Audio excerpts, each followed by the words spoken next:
عندما تقترب النفخة الاولى يرسل الله تعالى ريحا لينة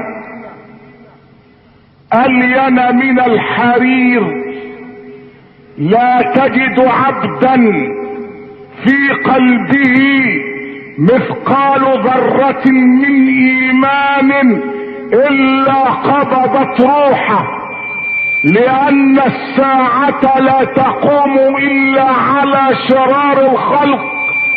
ثم يأمر الله الملك اسرافيل بالنفخة الاولى، وبعدها صعق من في السماوات ومن في الارض الا من شاء الله، وتظل الدنيا هكذا 40 عاما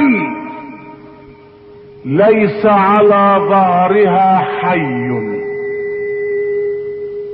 ليس على ظهرها احد حي الا الله. الكل نام تحت التراب،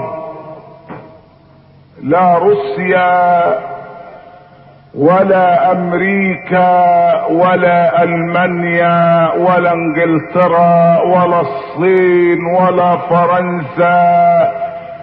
ويسألونك عن الجبال فقل ينسفها ربي نسفا فيذرها قاعا صفصفا لا ترى فيها عوجا ولا امتا